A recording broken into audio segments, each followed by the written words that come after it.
Good morning all of you. आज हम लोग एरर सेशन में जी नंबर एक्सरसाइज का कुछ क्वेश्चन बाकी था पिछले वाले सेशन से 22 नंबर 23, 24 और 25। उसके बाद इसके साथ हम लोग स्टार्ट कर लेंगे एक्सरसाइज एच। तो स्टार्ट किया जाए क्वेश्चन हमारा। सबसे पहला जो क्वेश्चन दिया गया, बहुत अच्छा क्वेश्चन हमारे पास। क्वेश्चन दिया गया पहला क्वेश्चन की the power to distinguish between differences in the basis of science and art. ठीक है, सबसे पहला आपका क्वेश्चन क्या दिया गया, अब इसको थोड़ा ढंग से देख लिया जाए। सबसे पहला क्वेश्चन दिया the power to distinguish between differences in the basis of science and हो गया भैया आपका आर्ट। पहला चीज अब एक बात जान लिया जाए, कोई भी अगर सब्जेक्ट होता है, एक चीज हम लोग क्लियर कर ले, कोई भी अगर आपका सब्जेक्ट हो गया, साइंस हो गया, आर्ट्स हो गया, आपका मैथ्स हो गया, हमारे पास रीजनिंग हो गया, हिस्ट्री हो गया, आपका ज्योग्राफी, जो भी सब्जेक्ट हो गया, तो पहला बात ये हो गया कि कोई भी जो सब्जेक्ट होगा, सब्जेक्ट के पहले आप आर्टिकल ना लगाएं, नो आर्टिकल। कोई भी सब्जेक्ट होता है, उस सब्जेक्ट के पहले आप आर्टिकल का इस्तेमाल नहीं करेंगे। तो इसका मतलब हो गया कि सब्जेक्ट के पहले आर्टिकल नहीं होता है, इसलिए यहाँ पे साइंस और आर्ट के पहले भी आर्टिकल नहीं लगा हुआ है।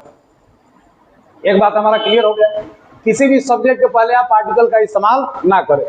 तो यहाँ पे आर्टिकल का इस्तेमाल जब नहीं करेंगे तो इसलिए वजह से आपका साइंस और आर्ट के पहले कोई आर्टिकल नहीं दिया गया है। तो पहले ऑप्शन नंबर हम लोग सी को क्लियर करते हुए चलेंगे।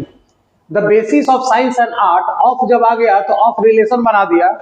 तो ऑफ के बाद देखिए साइंस जो हो गया और आर्ट जो हो गया, ये हो गया आपका नाउन।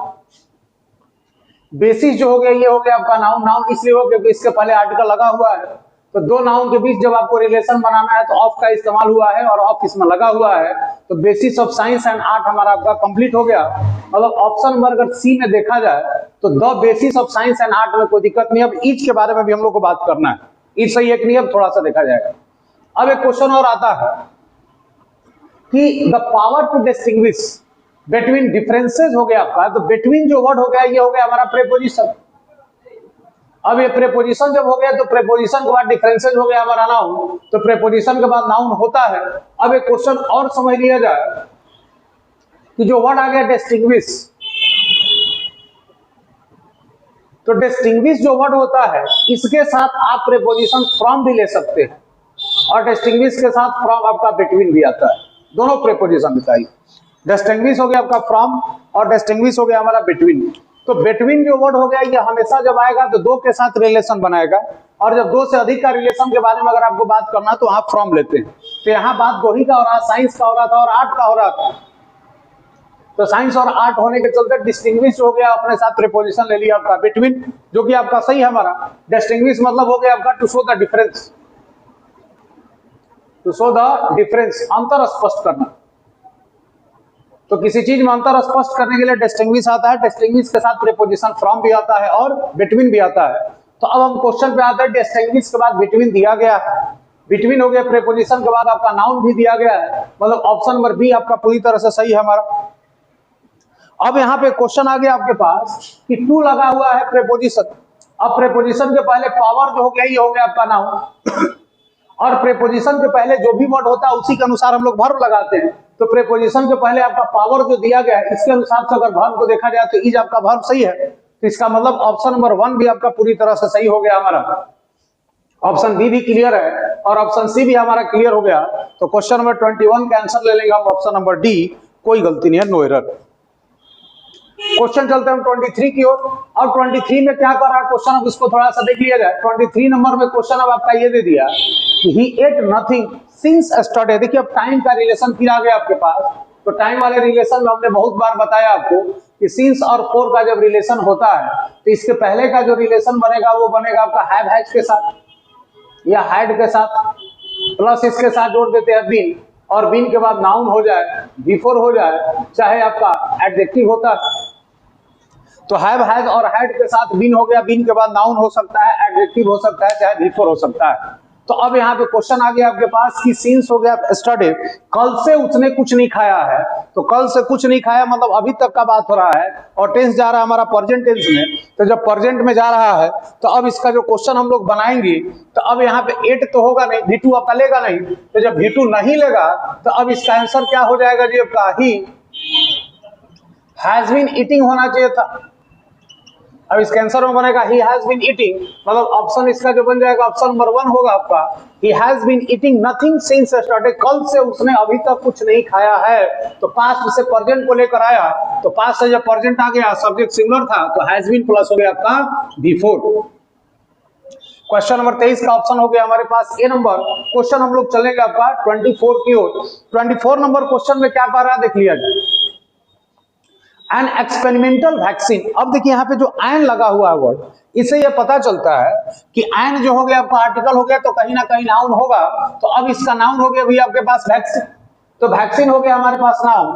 अब नाउन के पहले एक्सपेरिमेंट होता है, एक्सपेरिमेंट से बन गया आपका एक्सपेरिमेंटल, तो ये हो गया हमारे पास एडजेक्टिव। तो अब यहाँ पे आर्टिकल प्लस नाउन, नाउन के पहले एडजेक्टिव हो गया, मतलब ये लाइन आपका सही है। सिंगुलर होने के चलते आपके पास हैज आ गया, ये भी हमारा सही है। हैज के बाद भी3 होता है, ये भी आपके पास सही है, मतलब ऑप्शन 1 भी सही है, ऑप्शन डी भी सही है। अब ऑप्शन सी की ओर चलते हैं, तो सी नंबर में सबसे पहले हम लोग ने देख लिया कि यहाँ पर लगा हुआ है 4 हो गया प्रेपोजिशन। प्रेपोजिशन के पहले वर्ड हो गया जी आपका मलेरियल रिसर्चर। मलेरिया वर्ड होता है आपका नाउन फॉर्म पे, मलेरिया को बना दिया एडजेक्टिव तो बन गया आपका मलेरियल, तो ये हो गया हमारे पास एडजेक्टिव, और रिसर्चर हो गया हमारे पास नाउन। तो एडजेक्टिव प्लस नाउन का कोलोकेशन दिया गया है, तो प्रेपोजिशन के बाद नाउन, नाउन के पहले एडजेक्टिव, ये भी हमारा लाइन सही है। लेकिन अब समस्या यहाँ पे है ग्लिमर ऑफ होप के बारे में। तो ग्लिमर ऑफ होप का मतलब होता है उम्मीद की कोई किरण। तो जैसा कि आपको पता होना चाहिए ग्लिमर जो हो गया, ग्लिमर का मतलब हो गया आपका किरण होता है। अब यहाँ पे जो वर्ड हो गया ये काउंटेबल नाउन हो गया हमारा। काउंटेबल में जब सिंगुलर हो गया तो ए और एन आना चाहिए था, तो इसका आंसर बनेगा a glimmer of hope. Option number हो जाएगा आपका सी नंबर। क्वेश्चन नंबर 24 का आंसर होगा सी। ग्लिमर के पहले आप ए का इस्तेमाल कर ले तो ऑप्शन बन गया आपका C number. Glimmer of hope के पहले अ ग्लिमर ऑफ होप लगा दे। क्वेश्चन नंबर आते हैं 25 के बारे में थोड़ा सा देख लिया जाए। तो 25 में दे दिया गया आफ्टर हो गया प्रेपोजिशन, प्रेपोजिशन के बाद आपका बिफोर होता है, ये भी दिया गया है। तो आफ्टर मेकिंग मी वेट के साथ प्रेपोजिशन फॉर होता है, ये भी दिया गया है। फॉर 2 एगोनाइजिंग आवर्स, आर हो गया आपके पास नाउन, तो यहाँ एगोनाइजिंग मतलब होता है कष्टदायक। तो कष्टदायक जो वर्ड हो गया नाउन के पहले वर्ड आ गया, तो ये हो गया हमारे पास एडजेक्टिव। तो ऑप्शन नंबर 1 आपका पूरी तरह से सुरक्षित हो गया आपका। After making me wait for 2 agonising hours the great man. अब क्वेश्चन आ गया आपके पास कि the great man called me, the great man called me. तो कॉल्ड जो बता रहा भैया वो हो गया आपका टेंस पास्ट में। In and what and ask, and हो गया आपके पास आस्क। तो क्वेश्चन को एक बार फिर से देख ले कि the great man called me in and ask, and के दोनों पक्ष आपस में देख ले भैया हो गया बराबर, ये भी टेंस पास्ट में हो गया, ये भी पास्ट हो गया। Me what do I want, अब यहाँ पे जो टेंस है वो जा रहा है प्रेजेंट में, और प्रेजेंट के साथ साथ भैया आपका डू बाहर आ गया है। तो WH वर्ड के बाद अगर आप ऑक्सिलरी को बाहर लेके सब्जेक्ट को लेते हैं, इसका मतलब सेंटेंस के लास्ट में क्वेश्चन मार्क होना चाहिए था, जो कि दिया नहीं गया है। तो जब क्वेश्चन मार्क नहीं दिया गया है तो गलती तो यहाँ पे है ही। तो यहाँ पे तो पहले आप डू को आप हटा दे। अब डू जब हटेगा तो दोनों स्टेटमेंट दिख रहा है कि पास्ट में जा रहा है, तो ये भी टेंस आपका होगा पास्ट में। तो यहाँ पे इसका आंसर होना चाहिए था व्हाट आई वांटेड। ऑप्शन बनेगा आपका सी नंबर। वांट के जगह पे वांटेड और डू को आप हटा दें। इस तरह से हम लोगों ने एक्सरसाइज भी पूरी तरह से कंप्लीट कर लिया। अब हम लोग काम करेंगे एक्सरसाइज एच में, और एच का क्वेश्चन नंबर 1 स्टार्ट होता है। अब क्वेश्चन नंबर 1 देख ले क्या दिया गया है कि the in and flow of the tide are now हो गया अंडरस्टूड। पहला चीज आपको बता दें कि एमीजार के बाद, एमीजार के बाद या वाज वर के बाद, एमीजार हो गया चाहे वाज वर हो गया आपका, इसके साथ जो रिलेशन होता है वो नाउन का हो गया, चाहे एडजेक्टिव का हो गया, चाहे आपके पास बिफोर का हो गया, चाहे 2 + V1 का हो गया। अगर इतना रिलेशन होता है तो लाइन एक्टिव वॉइस में होता है, लेकिन अगर ये रिलेशन V3 के साथ बनाता है तो लाइन पैसिव में होता है। तो आर के बाद आपको V3 दिख रहा है, मतलब लाइन ये पैसिव में जा रहा है, इसका मतलब ये लाइन आपका सही है अभी तक, मतलब ऑप्शन नंबर 3 भी सही है। अब ऑप्शन 1 और 2 के बारे में हम लोग को बात करना है। तो 1 और 2 के बारे में बात करने से पहले भैया इसका भी एक बहुत अच्छा रूल है, उसको देख लिया जाए। अब रूल क्या है कि अगर मान लीजिए कोई भी अगर नाउन दिया गया, प्लस में हो गया जी आपका एंड, और प्लस में फिर आपके पास अगर कोई नाउन दिया गया, अब जब 2 नाउन अगर एंड से जुड़ा हुआ हो और इस दोनों नाउन में से पहले नाउन में अगर कोई आर्टिकल लग जाए चाहे अगर कोई पोसेसिव एडजेक्टिव लग जाए, जब दो नाउन एंड से जुड़ा हुआ हो, अब पहले वाले में आर्टिकल लगा हो चाहे पोसेसिव एडजेक्टिव लगा हो, तो रूल ये कहता है कि उसके साथ वर्ब आपका सिंगुलर होगा। अब ऐसा इसलिए होता है कि नाउन आपके पास भैया भले आपको दिख रहा है कि दो है, लेकिन यहां पे जो क्वेश्चन है नाउन का जो संख्या होता है वो होता है एक, लेकिन इस चीज में जो क्वालिटी होती है वो होता है आपका दो। क्वालिटी होता है दो, नाउन होता है एक। तो एक ही आदमी में अगर दो क्वालिटी हो तो पर्सन की संख्या जब एक हो गई, इसका मतलब वर्ब जो होगा वो सिंगुलर होगा। लेकिन अगर क्वेश्चन में आ गया कि अगर जब दो नाउन एंड से जुड़ा हुआ हो, अगर दो नाउन एंड से जुड़ा हुआ हो और अगर दोनों के पहले पोसेसिव एडजेक्टिव, चाहे अगर आर्टिकल लगा हो, इसके पहले भी अगर आर्टिकल या पोसेसिव एडजेक्टिव लगा हो,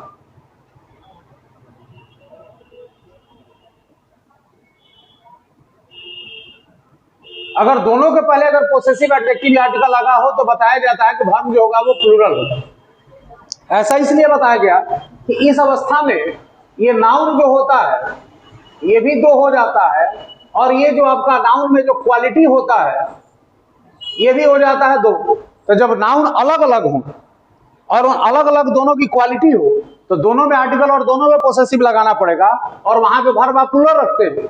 लेकिन जब दो नाउन मिलकर अगर एक हो जाए, मतलब दो नाउन हो और अगर उनमें क्वालिटी दो हो, नाउन एक ही हो, तो वहां पे भैया हम लोग जो वर्ब होता है वो आपका सिंगुलर होता है। तो सिंपल सा बात है कि जब दो डिफरेंट नाउन हो जाए तो भैया दोनों के पहले आप आर्टिकल लगाएंगे, लेकिन जब दोनों डिफरेंट होकर एक हो सकते हैं तो किसी पहले वाले में आप आर्टिकल या पोसेसिव लगाते हैं और वहां पे वर्ब आप सिंगुलर करते हैं। तो यहां पे जो क्वेश्चन दिया गया है, अब इस क्वेश्चन को हम लोग देखेंगे कि the ebb and flow of the tide. Tide के बारे में बात किया कि इब का मतलब होता है जब का ज्वार भाटा का कम होना, ज्वार का कम होने के लिए इब आता है, और फ्लो का मतलब होता है उस चीज का बढ़ना।